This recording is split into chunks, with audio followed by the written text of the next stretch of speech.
Boa noite, meus amigos! Estamos recebendo a amiga querida, a Beth. Que alegria, que gratificação.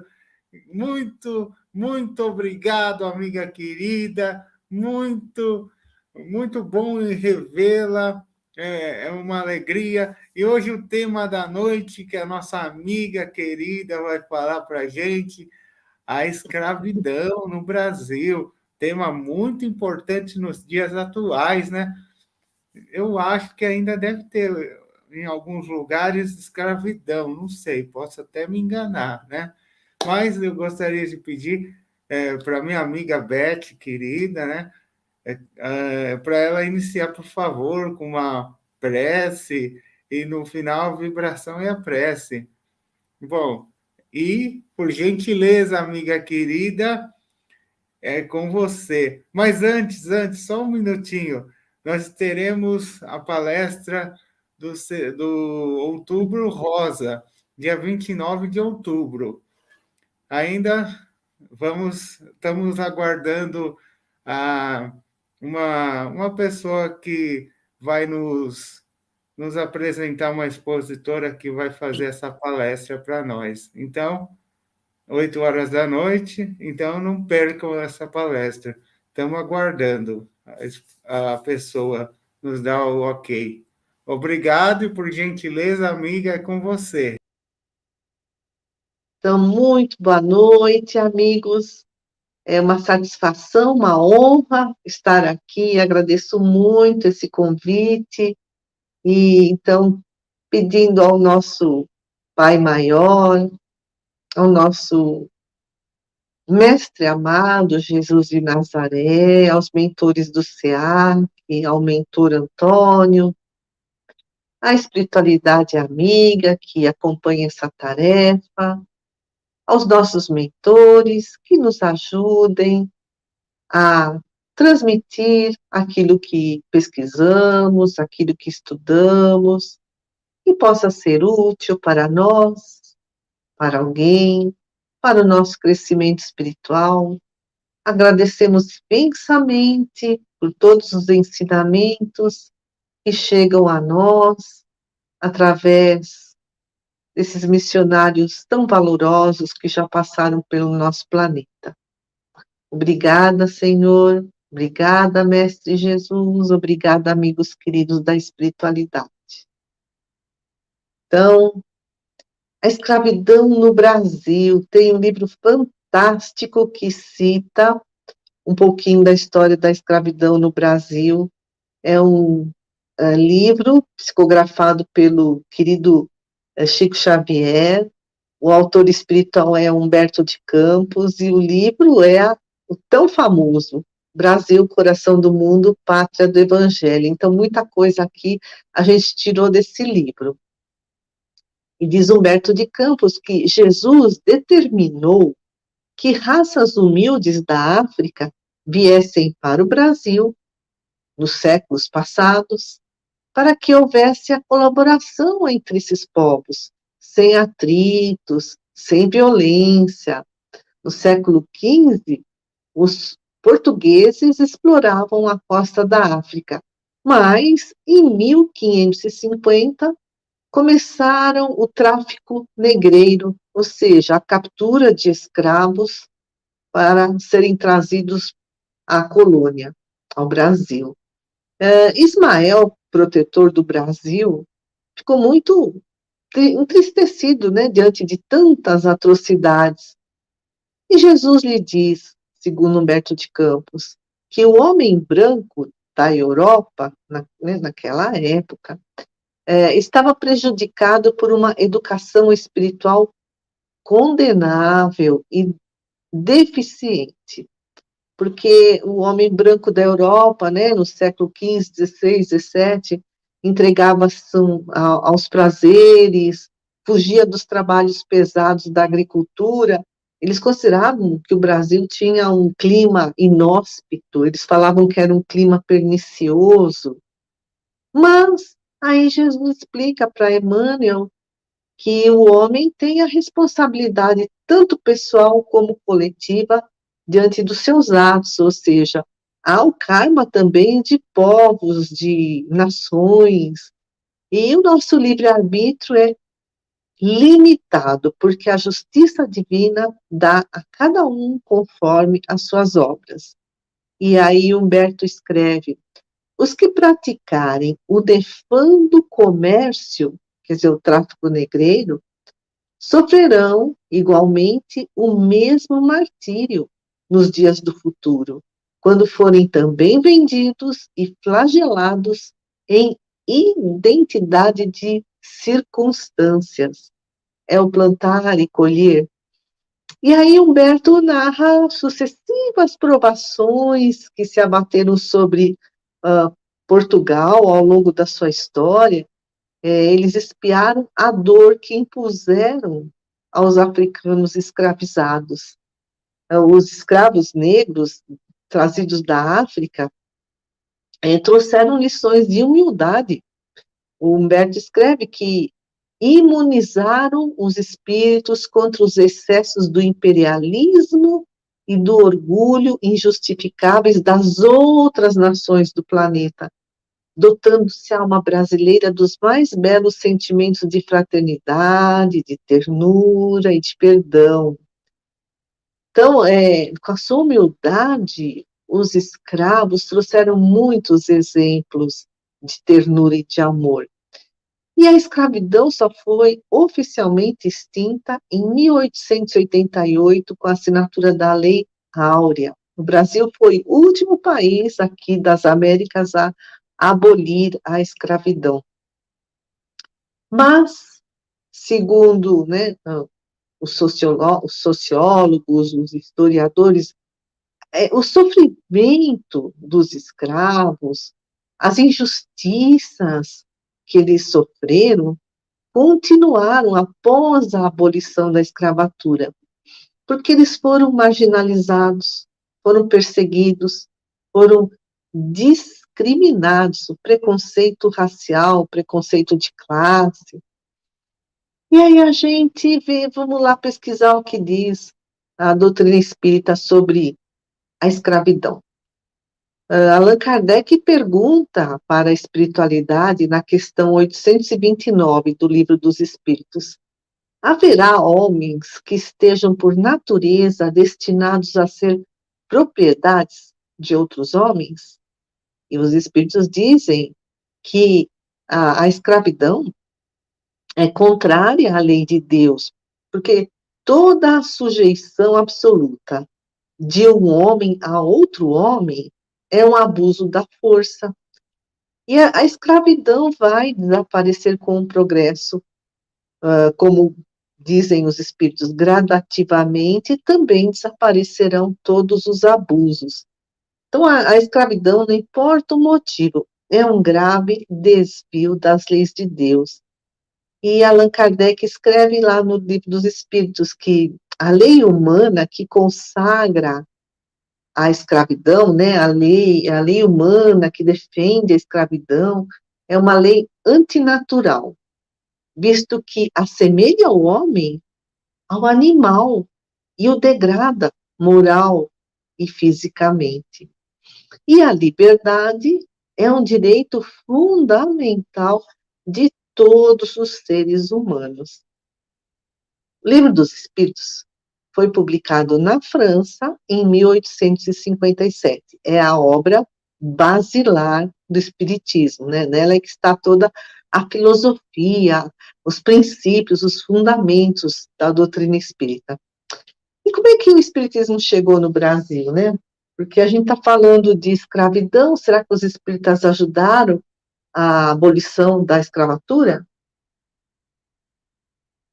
Então, em 1860, 3 anos depois da publicação do Livro dos Espíritos, um educador francês, Casimir Letout, traduziu para o português um pedacinho só do livro, da obra de Kardec, e ele deu o título de Os Tempos São Chegados. Foi a primeira obra espírita impressa no Brasil, em 1860. 5 anos depois, em 1865, o jornalista Teles de Menezes fundou o primeiro centro espírita do Brasil, em Salvador. E 4 anos depois, em 1869, ele começou a publicar um periódico. Foi o primeiro periódico, né, um jornal que era mensal, o primeiro periódico espírita chamado Eco do Além-Túmulo. E aos poucos, os intelectuais brasileiros foram divulgando o espiritismo aqui, né, no nosso país. E os espíritas ajudaram a libertação dos escravos no Brasil. Por quê? O Livro dos Espíritos explica que a escravidão é uma lei antinatural. E, nessa época, algumas obras do Espiritismo vinham para o Brasil, estavam chegando aqui no Brasil, vinham sendo traduzidas. Em julho de 1869, né, com esse primeiro periódico espírita brasileiro, Eco do Além-Túmulo, os brasileiros liam que esse jornal assumia um compromisso a partir de julho de 1869. Olha que interessante. O compromisso seria deduzir de cada assinatura determinada quantia. Então, as pessoas assinavam para receber esse jornal. E de cada uma dessa assinatura, o jornal deduziria um certo valor. Para quê? Para libertar os escravos crianças. Podiam ser, né, pardos, negros, então escravos de qualquer cor, do sexo feminino. Então eram as meninas de 4 a 7 anos nascidos no Brasil. Então a prioridade era essa. Então o jornal juntava dinheiro para comprar a carta de alforria dessas menininhas. Então os espíritas começaram a defender uma mudança gradual do trabalho escravo para o trabalho livre. Mas eles defendiam que isso não poderia ser assim de repente, uma libertação imediata, porque desestabilizaria a nação, porque afinal, né, quem queria trabalhar nas fazendas, né, ou mesmo nas casas dos senhores? Até o Bezerra de Menezes escreveu uma obra chamada A Escravidão no Brasil. Está lá na internet, é uma obra curtinha. Ele também, nessa época, defendia uma libertação paulatina, né, dos escravos. Então, primeiro começar, né, com uma determinada faixa etária, assim, para que não houvesse danos ao país. E a partir de 1880, a imprensa utilizou os jornais para formar uma opinião pública favorável ao fim da escravidão, porque o jornalismo tem uma força incrível para formar a opinião pública. Muitos espíritas, Antônio da Silva Neto, que foi o pioneiro do espiritismo no Brasil, Bezerra de Menezes, Bittencourt Sampaio, que foi político e poeta, Everton Quadros, que foi um militar, né, de alta graduação, todos eles ocupavam papéis de destaque na corte imperial, lá no Rio de Janeiro, na corte de Dom Pedro II, e como espíritas, eles muito contribuíram na abolição da escravatura no Brasil.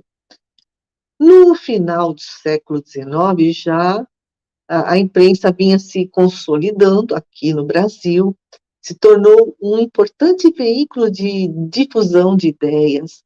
Então, começou a haver mais jornais em circulação, crescia o número do público leitor, e os espíritas estavam atentos a essa mudança. O jornal se tornou um canal de propaganda espírita. Então, os estudiosos dizem que os espíritas do século XIX não se omitiam ao que acontecia no país. Então, eles eram bastante críticos, bastante atuantes, E, desde o início, a imprensa espírita assumiu essa posição contrária à escravidão, no início de forma moderada, mas depois, ao longo da campanha, passou a defender o fim imediato da escravidão. E que outras reformas foram defendidas pelos espíritas do século XIX? Porque eles eram muito progressistas, né? Eles queriam reformas. Então, o estabelecimento do Estado laico, né? Um Estado que não estivesse sob o jugo da Igreja, porque a Igreja era muito poderosa naquela época. Então, outra reforma que eles pleiteavam era a liberdade de consciência, que não existia naquela época. Liberdade de imprensa, liberdade de ideias, a garantia do acesso à terra. Então, né, uma divisão justa de terras, não só os latifúndios para os grandes agricultores, né, como hoje, né, se também defende a reforma agrária para a divisão de terras para os pequenos agricultores, o estímulo da vinda dos emigrantes. Então, escreve Humberto de Campos, os espíritas estavam integrados ao debate político da época. Eles estavam enfronhados no que acontecia no país. Eles eram participantes da política. E aí, escreve Humberto de Campos, eles adotavam posicionamentos progressistas. Então, quais eram os grupos progressistas daquela época que defendiam o fim da monarquia, o início da implantação da república e o fim da escravidão, né? Eles eram contra os grupos conservadores, então eram os grupos novos liberais, os liberais republicanos, né? Tudo isso no Segundo Império, no Império Dom Pedro II, e os positivistas abolicionistas e os espíritas, eles estavam do lado desses grupos progressistas, nos conta Humberto de Campos no livro Coração do Mundo, Pátria do Evangelho. Então, os espíritas defendiam o fim da escravidão por via legal, tudo dentro da lei, sem estimular agitações ou revoltas. Os espíritas, eles faziam muito discurso, né, nos jornais, aos senhores de escravos, aos legisladores, ao governo imperial. Era um apelo ao sentimento cristão para que eles dessem alforria, a carta de alforria aos escravos. E também os espíritas divulgavam mensagens mediúnicas nos jornais favoráveis ao fim do cativeiro. O Jornal Reformador, um jornal muito importante, né, espírita, no dia 13 de maio de 1885, esse jornal era o órgão oficial da Federação Espírita Brasileira. Escreve: se conheceis a verdade da multiplicidade das existências humanas, sabereis também que o ser de hoje é o escravo de amanhã. Desculpa, que o senhor de hoje é o escravo de amanhã. Se conheceis a verdade da multiplicidade das existências humanas, sabereis também que o senhor de hoje, o senhor de escravos, é o escravo de amanhã, como este já foi o dominador da véspera. É tudo lei de ação e reação, né? Cada um segundo as suas obras. Então, o jornal Reformador publicava que a situação do senhor de escravo era muito pior do que a situação do escravo. Por quê? Aí eles explicavam. O escravo estava expiando suas faltas de vidas passadas, né? Quando ele era um senhor dominador. Esse senhor de escravo, de hoje, né, daquela época que tinha os escravos, eles estavam comprometendo o seu futuro. Eles estavam assumindo novas dívidas perante a justiça divina. E o jornal Reformador convocava Olha o que eles escreveram. Podemos, pois, nós que trabalhamos por ser espíritas, esquivar-nos a auxiliar aqueles que se afanam na grande obra de redenção dos cativos? Então, havia muitos grupos lutando pela abolição da escravatura. Então, o jornal Reformador falava, escrevia, né? Ó, nós espíritas, nós não podemos ficar à margem dessa luta. Precisamos estar ao lado desses reformadores. E durante a campanha abolicionista, olha o que eles faziam, né? Nos centros espíritas, arrecadavam donativos para um fundo de emancipação, para a compra das cartas de alforria. E quando aconteciam as festas, né? Então, no aniversário de Allan Kardec, no desencarne de Allan Kardec, na data, né, que se comemorava o desencarne de Allan Kardec, no aniversário da casa, nas festas, né? O ponto alto era a entrega de uma carta de liberdade a algum escravo, mediante esses donativos que foram arrecadados. E essa festa com essa emancipação de um escravo, escreve, né, o reformador, levava os espectadores ao arrebatamento, às lágrimas, e os levavam a defender essa causa, né, da abolição do escravo, da escravatura. E havia toda uma rede envolvendo os espíritas, os movimentos abolicionistas, que eram as associações libertárias, as associações beneficentes, as lojas maçônicas, a imprensa, todos eles trabalhando juntos. E também Humberto de Campos nos explica que a abolição foi, né, um processo que vinha sendo planejado pelas falanges de Ismael, o protetor do Brasil. Essa falange procurava dirigir os movimentos republicanos e abolicionistas com serenidade, com prudência, para evitar conflitos. Então, eles estavam planejando a substituição da monarquia pela república e a abolição da escravidão.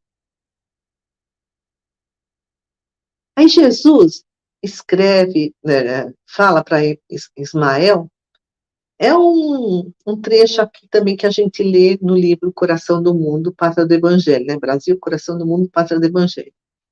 Ismael, o sonho da liberdade de todos os cativos deverá concretizar-se agora, sem perda de tempo. Prepararás todos os corações, a fim de que as nuvens sanguinolentas não manchem o solo abençoado da região do Cruzeiro. Então, Jesus pede a Ismael para preparar os corações dos dirigentes, dos governantes da época, para que não houvesse nuvens sanguinolentas que manchassem o solo, que não houvesse violência, né? Não houvesse conflitos.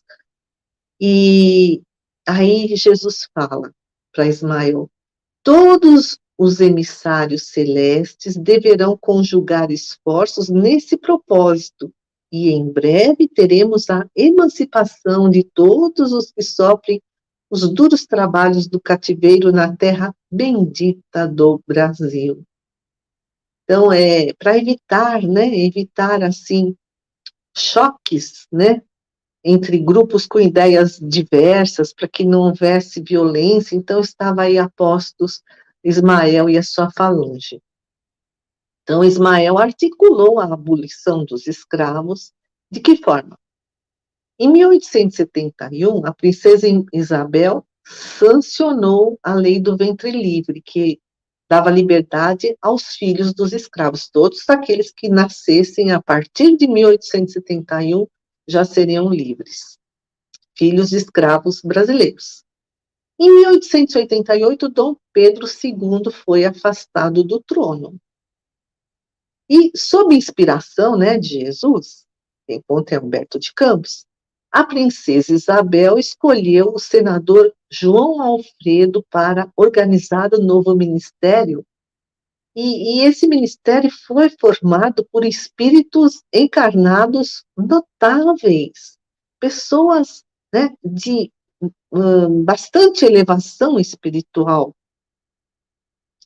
No dia 13 de maio de 1888, né, os abolicionistas apresentaram à regente, Princesa Isabel, porque ela que ficou no lugar de Dom Pedro, que foi o pai dela, né, Dom Pedro II, que foi afastado, então ela era a princesa regente. Apresentaram a ela a proposta de lei do fim da escravidão no Brasil. E aí o Humberto fala que a princesa Isabel reencarnou com essa missão de libertar os escravos.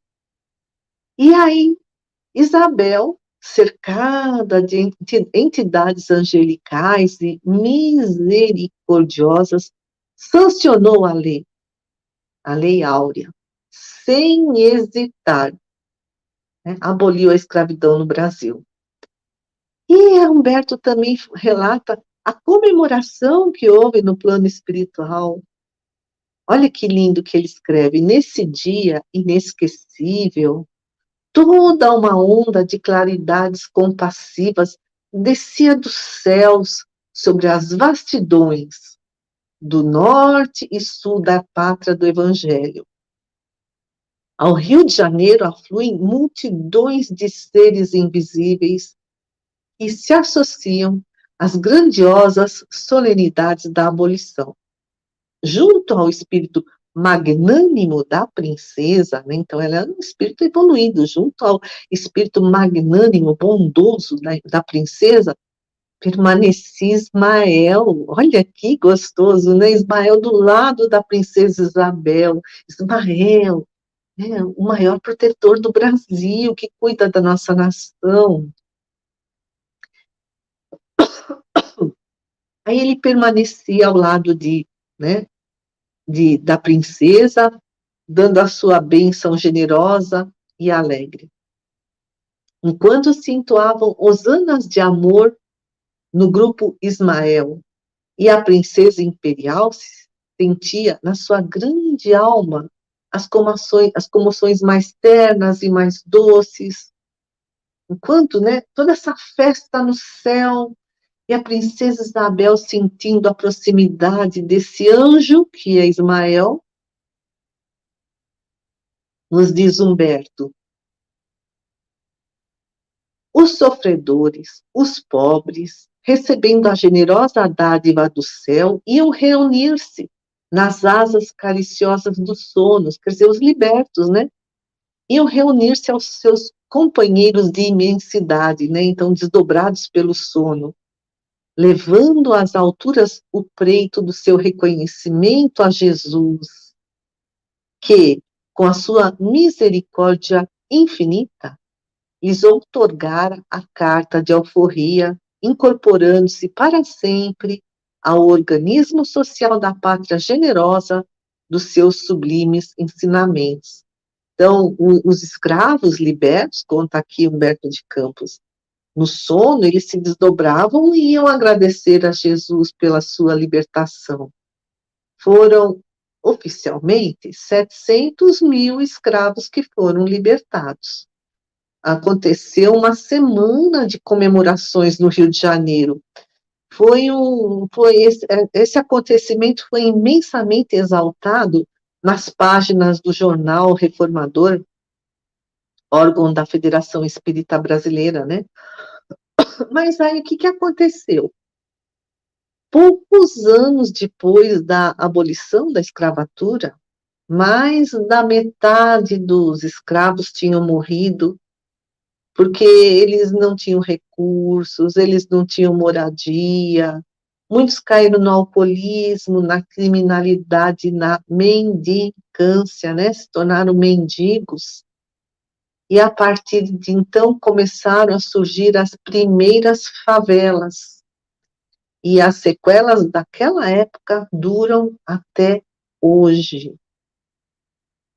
E quem eram os negros africanos que vieram como escravos para o Brasil? Humberto de Campos, que nos ensina, né, que foram espíritos que estavam há séculos nas regiões purgatoriais do umbral. Por quê? Porque eles foram antigos batalhadores das cruzadas, né? Aquelas cruzadas que aconteceram na Idade Média, em que houve, né, muito massacre. É, eles eram senhores feudais da Idade Média que oprimiam, judiavam dos seus servos. Eles eram padres e inquisidores, porque a Inquisição da Igreja Católica, né, queimou muita gente. Bastava ter mediunidade e não ser da igreja, era considerado bruxa, ia para a fogueira. Mas, Humberto fala, esses batalhadores das cruzadas, esses senhores feudais, né, donos de terras, esses padres e inquisidores que cometeram tantas atrocidades em suas encarnações passadas, ficaram muitos séculos no umbral. Ele já estava em condições de colaborar na formação da nova raça, né? A Humberto fala nova raça, que seria aqui, né, o Brasil, né? Para trazerem o sentimento de humildade e de mansidão. E fortalecer a solidariedade e a fraternidade aqui, né, no Brasil, com o povo brasileiro. E fala, escreve Humberto de Campos, Deus é um Pai bom e justo. Embora exista injustiça no mundo, não existem injustiçados. Por quê? Porque todos estamos sujeitos à lei de ação e reação. Quem comete o mal recebe o mal. E milhões de espíritos reencarnaram no Brasil com essa prova muito rude da escravidão, né? Imagina quanto eles sofreram. E, por um lado, houve muito ódio, muitas perseguições, que continuam até hoje como obsessão, mas também, por outro lado, nasceu muito amor da dor do cativeiro. Muitos exemplos de amor e perdão, principalmente na figura dos pretos velhos. Os pretos velhos são, na sua maioria, espíritos bastante evoluídos, que vieram para zelar pelos seus irmãos de amargura, né, naquele tempo do cativeiro, para incutir o amor fraternal no coração dos seus senhores, né, os senhores de escravos. E vocês sabem que também existe um patrono da abolição da escravatura no Brasil? Quem é esse patrono? Luiz Gonzaga Pinto da Gama. Luiz Gama. Ele nasceu em 1830. A mãe dele era escrava e o pai era português. Mas o pai levava uma vida boêmia, né? Ele gastava tudo nos jogos, contraiu muitas dívidas. E o que ele fez? Vendeu o seu filho como escravo, Luiz Gama.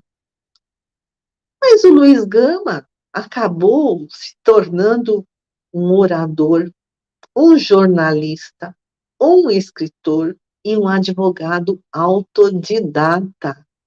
Ele é, inclusive, considerado um dos maiores advogados da história do Brasil. Nos tribunais, a oratória dele era poderosa. Ele libertou mais de 500 escravos numa só vez. Ele libertou 217 escravos. Uma reportagem da BBC de Londres diz que essa foi a maior ação coletiva de libertação de escravizados conhecida nas Américas, né? Luiz Gama libertando 217 escravos num só processo. E ele lutou pelo fim da escravidão, pelo fim da monarquia. Ele ajudava os necessitados, os libertos a encontrarem emprego. Ele atendia gratuitamente os pobres de qualquer etnia, e ele morreu de diabetes em 1882. Ele era tão querido que uma grande multidão acompanhou seu enterro. O comércio fechou as portas e a cidade de São Paulo parou. E para finalizar, eu trouxe aqui a história de Pai João de Angola. A gente está falando de pretos velhos que reencarnaram como escravos para mostrar, né, a humildade, o amor.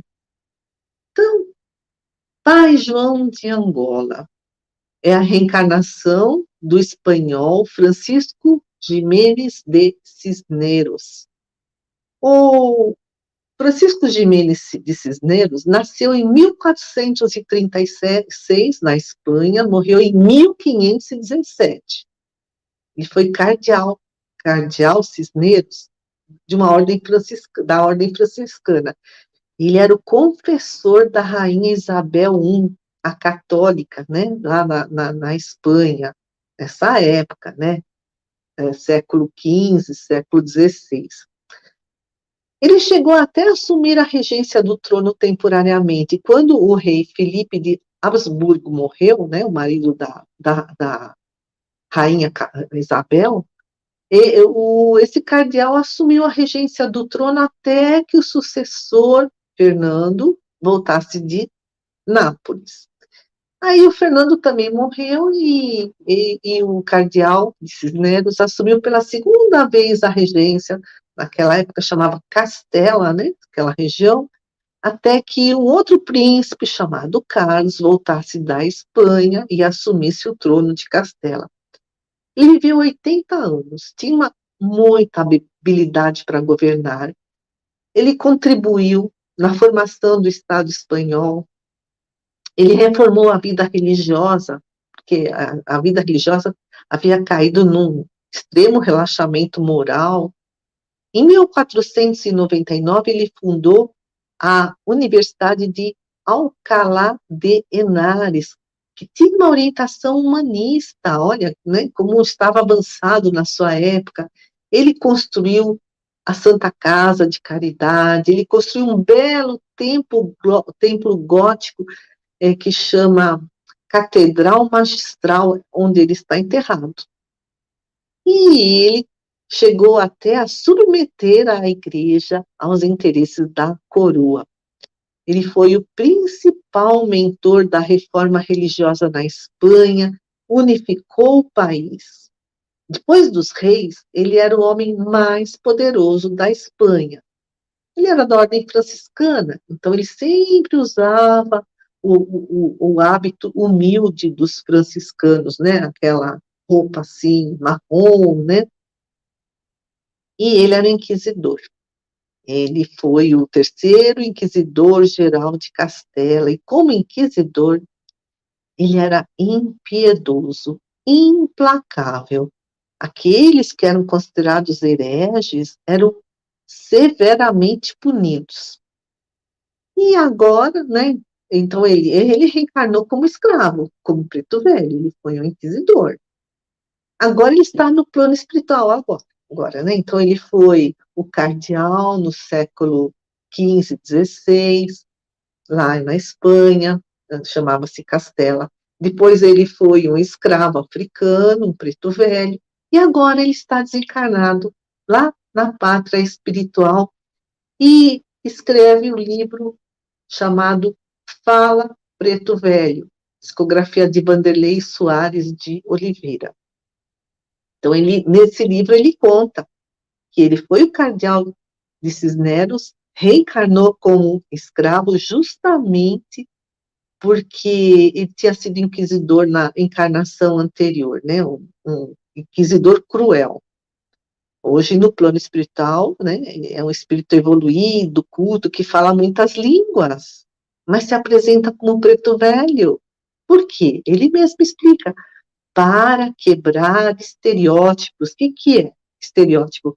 É aquela ideia preconcebida, né, cheia de rótulos que a gente enche, assim, a nossa mente de preconceitos, achando que o outro é menos. E nesse livro, nesse mesmo livro, Fala Preto Velho, a mentora Maria Modesto Cravo escreve: a presença marcante e cada vez mais popularizada pelo bem que espalham, né, os pretos velhos, é uma autêntica cirurgia no orgulho para a retirada do quisto do preconceito de muitos grupos afeiçoados à rigidez nos assuntos de mediunidade. Porque, olha, tem centro espírita que se o medianeiro recebe um preto velho, vamos dizer que dizem que é obsessão. Não deixam nem o espírito se comunicar. Então, é nesse aspecto que fala Maria Modesto Cravo. E aí, para finalizar, eu gostaria de ler a oração Senzala de Deus, escrita pelo Pai João de Angola, que é esse preto velho que escreve nesse livro, que foi o cardeal, que depois foi escravo, preto velho, e agora está no plano espiritual e se apresenta como preto velho. Foi um tempo de muita dor, foi um tempo de escuridão. Preto velho trabalhava na chibata e pé no chão. Foram dias de revolta, desrespeito e solidão. Preto velho não reclamava, porque estava tudo bom. Pai João não vai mais chorar pelos dias de provação. Pai João agradece ao Pai, pois vi de perto a redenção. Ei, meu Jesus, ei, meu Senhor, tem pena de nós, tem dó. Pai João acredita em ti, teu poder é bem maior. Senzala de Deus é Pai, senzala de Deus é luz. Foi lá que eu senti a cruz, foi lá que entendi Jesus. Então, amigos queridos, façamos uma vibração cheia de amor ao nosso país, aqueles que estão encarnados, aqueles que estão desencarnados, a todo o povo brasileiro, a todos os governantes, a todos aqueles que passam por dificuldades, aqueles que estão na rua, passando por provações, aqueles que estão em hospitais, em orfanatos, em asilos, em penitenciárias. Vibremos também pelos trabalhadores do bem, pelas casas espíritas, pelos templos religiosos, que haja muito amor, muita compreensão, muito respeito nos próximos dias, que a nação passe esses seus momentos decisivos com muita paz, muita tranquilidade, vibremos pela paz do nosso país. Vibremos também pela paz mundial. Vibremos por nós e pelos nossos familiares. E fazendo a oração que Jesus nos ensinou. Pai nosso que estais no céu, santificado seja o vosso nome, venha a nós o vosso reino. Seja feita a vossa vontade, assim na terra como no céu. O pão nosso de cada dia nos dai hoje, perdoai as nossas ofensas, assim como nós perdoamos a quem nos tem ofendido. Não nos deixeis cair em tentação, mas livrai-nos do mal. Que assim seja. Graças a Deus. Boa noite, amigos. Muito obrigada.